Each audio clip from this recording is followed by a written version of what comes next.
Hello friends, welcome to my channel heaven of spices ಮಸಾಲೆಗಳ ಸ್ವರ್ಗ. ಇವತ್ತು ನಾವು ಪನ್ನೀರ್ ಕುರ್ಚನ್ ಮಾಡೋಣ. ನಿಜವಾಗ್ಲೂ ತಿನ್ನೋದಕ್ಕೆ ತುಂಬ ಟೇಸ್ಟಿಯಾಗಿರುತ್ತೆ. ಬನ್ನಿ ಶುರು ಮಾಡೋಣ. ನಾನಿಲ್ಲಿ ಒಂದು ಪ್ಲೇಟಿಗೆ 1 ಚಮಚದಷ್ಟು ಖಾರದ ಪುಡಿ ತೊಗೊಂಡಿದ್ದೀನಿ. ಹಾಗೆ 1 ಚಮಚದಷ್ಟು ಕೊತ್ತಂಬರಿ ಕಾಳು ಪುಡಿ ತೊಗೊಂಡಿದ್ದೀನಿ. ಹಾಗೆ ಒಂದು 1/4 ಟೀ ಸ್ಪೂನಷ್ಟು ಹಿಂಗೆ ಹಾಕ್ಕೊಳ್ಳೋಣ. ಹಾಗೆ 1 ಚಮಚದಷ್ಟು ಶುಂಠಿ ಬೆಳ್ಳುಳ್ಳಿ ಪೇಸ್ಟ್ ಹಾಕ್ಕೊಳ್ಳೋಣ. ಹಾಗೆ 2 ಚಮಚದಷ್ಟು ಸ್ವಲ್ಪ ಬೀಟ್ ಮಾಡಿರೋಂಥ ಮೊಸರನ್ನ ಹಾಕ್ಕೊಳ್ಳೋಣ. ಚಮಚದಿಂದ 1-2 ಸರಿ ಬೀಟ್ ಮಾಡಿದರೆ ಸ್ವಲ್ಪ ಸಾಫ್ಟ್ ಆಗುತ್ತೆ. ಆ ಮೊಸರನ್ನ 2 ಚಮಚದಷ್ಟು ಹಾಕ್ಕೊಳ್ಳೋಣ. ಹಾಗೆ 2 ಚಮಚದಷ್ಟು ಇದಕ್ಕೆ ಹಸಿ ಕಡಲೆ ಹಿಟ್ಟು ಹುರಿದು ಹಾಕ್ಕೊಳ್ಬೇಕು. ರುಚಿಗೆ ತಕ್ಕಷ್ಟು ಉಪ್ಪು ಹಾಕ್ಕೊಂಡು, ಹಾಗೆ 2 ಚಮಚದಷ್ಟು ಹಸಿ ಕಡಲೆ ಹಿಟ್ಟನ್ನ ಹಂಚಲ್ಲಿ ಸ್ವಲ್ಪ ಡ್ರೈ ರೋಸ್ಟ್ ಮಾಡ್ಕೊಳ್ಳಿ. ಹಾಗೆ ಹುರ್ಕೊಳ್ಳಿ ಸ್ವಲ್ಪ. ಅದನ್ನು 2 ಸ್ಪೂನ್ನಷ್ಟು ಇದಕ್ಕೆ ಸೇರಿಸ್ಕೊಳ್ಳೋಣ. ನೀವು ಬೇಕು ಅಂದರೆ ಹಾಗೆ ಬೇಕಾದರೂ ಹಾಕ್ಕೊಳ್ಬೋದು, ಬಟ್ ಸ್ವಲ್ಪ ಫ್ರೈ ಮಾಡಿ ಹಾಕಿದರೆ ಸ್ವಲ್ಪ ಟೇಸ್ಟ್ ಚೆನ್ನಾಗಿರುತ್ತೆ. ಅದರಿಂದ ಫ್ರೈ ಮಾಡಿ, ಎಣ್ಣೆ ಎಲ್ಲ ಏನೂ ಹಾಕೋ ಅವಶ್ಯಕತೆ ಇಲ್ಲ. ಹಾಗೆ ಹಂಚ ಮೇಲೆ ಹಾಕ್ಕೊಂಡು ಒಂದು ಸ್ವಲ್ಪ ಕಂಪು ವಾಸನೆ ಬರೋವರೆಗೂ ಹುರ್ಕೊಂಡು ನಂತರ ಇದಕ್ಕೆ ಸೇರಿಸ್ಕೊಳ್ಬೋದು. ನೋಡಿ, ಈ ರೀತಿ ಒಂದು ಮಿಶ್ರಣನ ರೆಡಿ ಮಾಡ್ಕೊಳ್ಳೋಣ. ಇದರಲ್ಲಿ ನಾವು ಕಟ್ ಮಾಡಿರೋಂಥ ಪನ್ನೀರ್ಗಳನ್ನ ಹಾಕ್ಕೊಳ್ಳೋಣ. ಈ ಪನ್ನೀರನ್ನ ನಾನು ಮನೆಯಲ್ಲೇ ಪ್ರಿಪೇರ್ ಮಾಡಿದ್ದೀನಿ. ನಾನು ಮಾಡೋವಂಥ ಎಲ್ಲ ಪನ್ನೀರ್ ರೆಸಿಪಿಗಳಿಗೂ ಉಪಯೋಗಿಸೋಂಥ ಪನ್ನೀರನ್ನ ನಾನು ಮನೆಯಲ್ಲೇ ಮಾಡಿರ್ತೀನಿ. ಅದ್ರದ್ದು ರೆಸಿಪಿ ಆಲ್ರೆಡಿ ಚಾನಲಲ್ಲಿದೆ, ಬೇಕು ಅಂದರೆ ಚೆಕ್ ಮಾಡಿ ನೋಡಿ. ಡಿಸ್ಕ್ರಿಪ್ಷನಲ್ಲಿ ಲಿಂಕ್ ಹಾಕಿರ್ತೀನಿ. ನೋಡಿ, ಈ ರೀತಿ ಮಿಕ್ಸ್ ಮಾಡಿ ಒಂದು ಅರ್ಧ ಗಂಟೆ ಇದನ್ನು ಹೀಗೆ ಈ ಮಸಾಲ ಎಲ್ಲ ಅಬ್ಸರ್ವ್ ಆಗಲಿ ಅಂತ ಮ್ಯಾರಿನೇಷನ್ ಮಾಡೋದಕ್ಕೆ ಇಡೋಣ.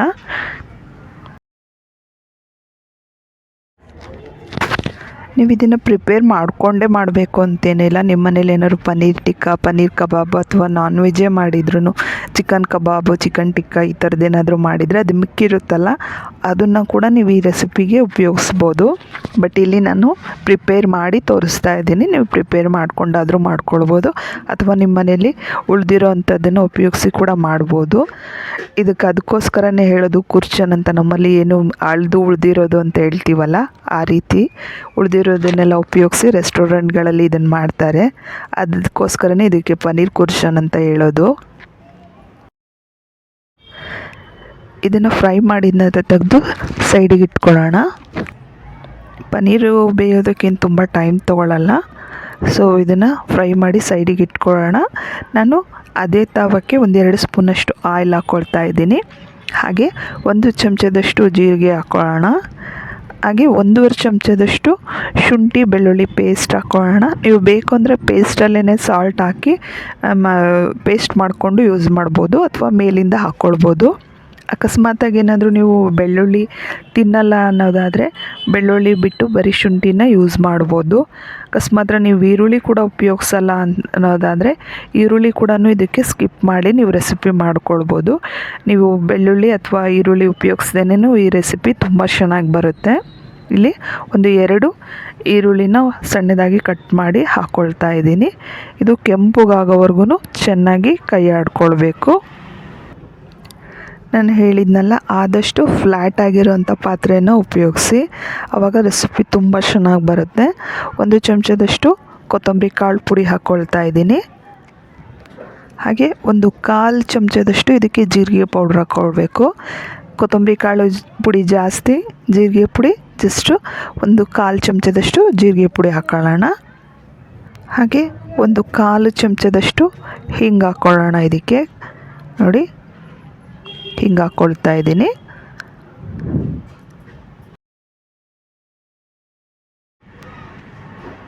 ಇದಕ್ಕೆ 1 ಚಮಚದಷ್ಟು ಖಾರದ ಪುಡಿ ಹಾಕ್ಕೊಳ್ಳೋಣ.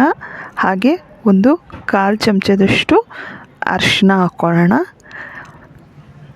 ಇದಕ್ಕೆ ನೀರು ಏನೂ ಉಪಯೋಗಿಸಲ್ಲ, ಬರೀ ಇದು ಏನು ಆಯಿಲಲ್ಲೇ ಫ್ರೈ ಆಗೋದ್ರಿಂದ ಇದು ಸ್ವಲ್ಪ ಆವಾಗವಾಗ ತಳ ಹತ್ತೋ ಅಂಥ ಚಾನ್ಸಸ್ ಇರುತ್ತೆ. ಹಾಗಾಗಿನೇ ಇದಕ್ಕೆ ಕುರ್ಚನ್ ಅಂತ ಕರೆಯೋದು. ತಿನ್ನೋದಕ್ಕೆ ತುಂಬ ಟೇಸ್ಟಿಯಾಗಿರುತ್ತೆ. ನೀವು ಚಪಾತಿ, ನಾನ್, ಪೂರಿ ಈ ಥರದ್ರ ಜೊತೆ ತಿನ್ಬೋದು. ರೈಸಿಗೂ ತುಂಬ ಚೆನ್ನಾಗಿರುತ್ತೆ. ನೋಡಿ, ಚೆನ್ನಾಗಿ ಕೈ ಆಡ್ಕೊಳ್ಳೋಣ. ನೀವಿಲ್ಲಿ ಸಣ್ಣದಾಗಿ ಹೆಚ್ಚಿರೋ ಅಂಥ 1-2 ಟೊಮೊಟೊ ಯೂಸ್ ಮಾಡೋಣ. ನೀವು ಬೇಕು ಅಂದರೆ ಇದಕ್ಕೆ ಒಂದು ಅರ್ಧ ಕಪ್ನಷ್ಟು ಟೊಮೊಟೊ ಪ್ಯೂರಿ ಯೂಸ್ ಮಾಡ್ಬೋದು. ಟೊಮೊಟೊ ಪ್ಯೂರಿ ಯೂಸ್ ಮಾಡೋಕ್ಕೆ ಇಷ್ಟ ಇಲ್ಲ ಅಂದರೆ ಬರೀ ಟೊಮೊಟೊಸ್ ಅಷ್ಟನ್ನೇ ಯೂಸ್ ಮಾಡ್ಬೋದು. ನಾನಿಲ್ಲಿ ಎರಡನ್ನೂ ಯೂಸ್ ಮಾಡ್ತಾಯಿದ್ದೀನಿ. ನೋಡಿ ಚೆನ್ನಾಗಿ ಬೆಂದಿದೆ, ಎಣ್ಣೆ ಬಿಡೋಕ್ಕೆ ಶುರುವಾಯಿತು. ಈಗ ನಾನು ಇದಕ್ಕೆ ಕಚ್ಚಿ ದಾಬೇಲಿ ಮಸಾಲ ಹಾಕ್ತಾಯಿದ್ದೀನಿ. ನೀವು ಯಾವುದೇ ಮಸಾಲ ಹಾಕ್ಬೋದು, ಕಚ್ಚಿ ದಾಬೇಲಿದ್ದು ಮಸಾಲ ಹಾಕ್ಬೋದು, ಅಥವಾ ಅಚಾರಿ ಪನ್ನೀರ್ ಮಸಾಲ ಹಾಕ್ಬೋದು, ಅಥವಾ ನಿಮ್ಮ ಮನೇಲಿ ಇದು ಯಾವುದೂ ಇಲ್ಲ ಅಂದರೆ ಗರಂ ಮಸಾಲ ಕೂಡ ಹಾಕ್ಬೋದು. ಈ ಅಚಾರಿ ಪನ್ನೀರ್ದು ಮಸಾಲ ಹಾಗೆ ಕಚ್ಚಿ ದಾಬೇಲಿ ಮಸಾಲ ಇದೆಲ್ಲ ಅದು ಆಲ್ರೆಡಿ ನನ್ನ ಚಾನಲಲ್ಲಿ ಇದೆ ರೆಸಿಪಿ, ಬೇಕು ಅಂದರೆ ಚೆಕ್ ಮಾಡಿ ನೋಡಿ. ಟೊಮೊಟೊ ಪ್ಯೂರಿ ಹಾಕ್ಕೊಳ್ತಾ ಇದ್ದೀನಿ. ನಿಮಗೆ ಇದು ಯಾವುದು ಸಿಕ್ಕಿಲ್ಲ ಅಂದರೆ ನೀವು ಏನು ಪಾವ್ ಭಾಜಿ ಮಸಾಲ ಇರುತ್ತಲ್ಲ ಅದನ್ನು ಕೂಡ ಯೂಸ್ ಮಾಡ್ಬೋದು, ಒಂದು ಸ್ಪೂನು. ಬಟ್ ಯಾವುದಾದ್ರೂ ಒಂದು ಮಸಾಲ ಬೇಕು ಇದಕ್ಕೆ. ಇದನ್ನು ಬೇಯೋದಕ್ಕೆ ಬಿಟ್ಬಿಟ್ಟು ಇದಕ್ಕೆ ಇನ್ನೊಂದು ಪ್ರಿಪ್ರೇಷನ್ ಮಾಡ್ಕೊಳ್ಳೋಣ. ಆವಾಗಲೇ ಏನು ಪನ್ನೀರು ಫ್ರೈ ಮಾಡಿದ್ವಲ್ಲ, ಅದು ಎಣ್ಣೆ ಉಳಿದಿತ್ತಲ್ಲ, ಆ ಎಣ್ಣೆ ಇದಕ್ಕೆ ಈ ಈರುಳ್ಳಿ ಮತ್ತು ದಪ್ಪ ಮೆಣಸಿಕಾಯಿನ ಒಂದೆರಡು ಈರುಳ್ಳಿನ ಉದ್ದುದ್ದಾಗಿ ಹೆಚ್ಚಿ ಹಾಕ್ಕೊಂಡಿದ್ದೀನಿ. ನೀವು ಬೇಕು ಅಂದರೆ ಪನ್ನೀರ್ ಏನು ರೆಡಿ ಮಾಡ್ಕೊಂಡಿರ್ತೀರಲ್ಲ ಅದೇ ಬಾಣಲೆಗೆ ಹಾಕ್ಕೊಂಡು ಇವನ್ನ ಫ್ರೈ ಮಾಡ್ಕೊಳ್ಬೋದು. ನನಗೆ ಆ ಅಂಚು ಬೇಕಾಗಿದ್ದರಿಂದ ನಾನು ಇದನ್ನು ಸಪ್ರೇಟಾಗಿ ಮಾಡ್ಕೊಳ್ತಾ ಇದ್ದೀನಿ. ನೀವು ಬೇಕು ಅಂದರೆ ಪನ್ನೀರ್ ಫ್ರೈ ಮಾಡಿದ ನಂತರ ಇದನ್ನು ಕೂಡ ಅದರಲ್ಲೇ ಫ್ರೈ ಮಾಡಿ ತಗೊಳ್ಬೋದು. ನೋಡಿ ಇದು ಬೇಯ್ತಾ ಇದೆ. ಈಗ ಇನ್ನೊಂದು ಹಂಚಲ್ಲಿ ಸ್ವಲ್ಪ ತುಪ್ಪ ಹಾಕ್ಕೊಂಡು ಅಥವಾ ಎಣ್ಣೆ ಹಾಕ್ಕೊಂಡು ಈ ರೀತಿಯಾಗಿ ಒಂದು 2 ನಿಮಿಷ ಇದನ್ನು ಫ್ರೈ ಮಾಡ್ಕೊಳ್ಳೋಣ. ಇದಕ್ಕೆ ನೀರು ಒಂದು ಚೂರು ಮುಟ್ಟಿಸ್ದೇ ಇರೋದ್ರಿಂದ ನೀವು ಆದಷ್ಟು ಫ್ಲ್ಯಾಟಾಗಿರೋಂಥ ತವಗಳನ್ನ ಉಪಯೋಗಿಸಿನೇ ಇದನ್ನು ಮಾಡ್ಕೊಳ್ಬೇಕು. ನಿಜವಾಗ್ಲೂ ತಿನ್ನೋದಕ್ಕೆ ತುಂಬ ಟೇಸ್ಟಿಯಾಗಿರುತ್ತೆ.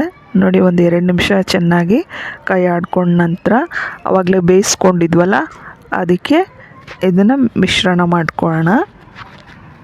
ನೋಡಿ ರೆಡಿ ಆಯಿತು. ಈಗ ಇದನ್ನು ಗ್ರೇವಿಗೆ ಸೇರಿಸ್ಕೊಳ್ಳೋಣ. ನೀವು ನೋಡ್ತಾ ಇದ್ದೀರ, ನಾನೊಂದು ಡ್ರಾಪ್ ಕೂಡ ಇದಕ್ಕೆ ನೀರು ಉಪಯೋಗಿಸಿಲ್ಲ, ಎಲ್ಲ ಡ್ರೈ ಆಗೇ ಮಾಡ್ತಿರೋದು. ಇದನ್ನು ಬೇಕು ಅಂದರೆ ನೀವು ಇದೇ ರೀತಿಯಾಗಿ ಚಿಕನ್ ಕೂಡ ರೆಡಿ ಮಾಡ್ಕೊಳ್ಬೋದು. ಚಿಕನ್ದು ನೀವು ಈ ರೀತಿ ಗ್ರೇವಿ ಮಾಡ್ಕೊಳ್ತಿದ್ದೀರಾ ಅನ್ನೋದಾದರೆ ಚಿಕನ್ನು ಉಪಯೋಗಿಸೋಕೆ ಮುಂಚೆ ಒಂದು ಸ್ವಲ್ಪ ನಿಂಬೆಹಣ್ಣು ಉಪ್ಪು ಹಾಕಿಬಿಟ್ಟು ಒಂದು 5-10 ನಿಮಿಷ ಬಿಟ್ಟು ನಂತರ ಈಗೇನು ನಾನು ಮಸಾಲ ಹೇಳಿದ್ನೋ ಪನ್ನೀರಿಗೆ ಅದೇ ಮಸಾಲ ಹಾಕಿ ಒಂದು ಅರ್ಧ ಗಂಟೆ ಅದನ್ನು ನೆನೆಯೋದಕ್ಕೆ ಬಿಟ್ಟು ಆಮೇಲೆ ಅದನ್ನು ಫ್ರೈ ಮಾಡಿಕೊಂಡು ಉಪಯೋಗಿಸ್ಬೋದು. ಖಾರ ಇಲ್ದಿರೋಂಥ ಹಸಿಮೆಣ್ಸಿಕಾಯಿನ ಈ ರೀತಿ ಉದ್ದುದಾಗಿ ಹೆಚ್ಚಿಟ್ಕೊಂಡಿದ್ದೀನಿ. ಅದನ್ನು ಈ ಪನ್ನೀರ್ ಗ್ರೇವಿಗೆ ಹಾಕೊಳ್ಳೋಣ. ಬೇಕು ಅಂದರೆ ನೀವು ಇದೇ ರೀತಿಯಾಗಿ ಟೊಮೊಟೊ ಕೂಡ ಫೈನಲಲ್ಲಿ ಹೆಚ್ಚು ಹಾಕ್ಕೊಳ್ಬೋದು. ಇದನ್ನು ತುಂಬ ಬೇಯಿಸೋ ಅವಶ್ಯಕತೆ ಇಲ್ಲ. ಹಾಕಿ ಒಂದು 2 ಸೆಕೆಂಡ್ ಕೈ ಆಡಿದ ನಂತರ ಆಫ್ ಮಾಡ್ಕೊಳ್ಬೇಕು. ಈ ಹಂಚಿನ ಬಿಸಿಗೆ ಅದು ಬೇಯುತ್ತೆ. ನಾನು ಆವಾಗಲೇ ಏನು ಟೊಮೊಟೊ ಫಸ್ಟು ಪ್ಯೂರಿ ಟೊಮೊಟೊ ಎಲ್ಲ ಹಾಕಿದ್ನಲ್ಲ ಅದನ್ನು ಕೂಡ ತುಂಬ ರಾಡಿ ಆಗೋಂಗೆಲ್ಲ ಬೇಯಿಸ್ಕೋಬಾರ್ದು. ಸ್ವಲ್ಪ ಅದು ಗಟ್ಟಿಯಾಗಿ ಬಾಯಿಗೆ ಬರ್ತಾ ಇದ್ರೇ ಟೇಸ್ಟ್ ತುಂಬ ಚೆನ್ನಾಗಿರುತ್ತೆ. ಹಾಗೆ ಇಲ್ಲಿ ಒಂದು ಸ್ವಲ್ಪ ಕೊತ್ತಂಬರಿ ಹಾಕ್ಕೊಳ್ಳೋಣ. ನಾನಿಲ್ಲಿ ಟೊಮೊಟೊ ಲಾಸ್ಟಲ್ಲಿ ಹಾಕ್ತಾ ಇಲ್ಲ, ನಿಮಗೆ ಬೇಕು ಅಂದರೆ ನೀವು ಹಾಕ್ಕೊಂಡು ಸರ್ವ್ ಮಾಡ್ಬೋದು. ನೋಡಿ ಇದನ್ನು ಒಂದು 5 ನಿಮಿಷ ಇದೇ ರೀತಿ ಮುಚ್ಚಿ ಬಿಡೋಣ, ಆಮೇಲೆ ನೀವು ಸರ್ವ್ ಮಾಡ್ಬೋದು. ನಿಜವಾಗ್ಲೂ ತಿನ್ನೋದಕ್ಕೆ ತುಂಬ ಟೇಸ್ಟಿಯಾಗಿರುತ್ತೆ.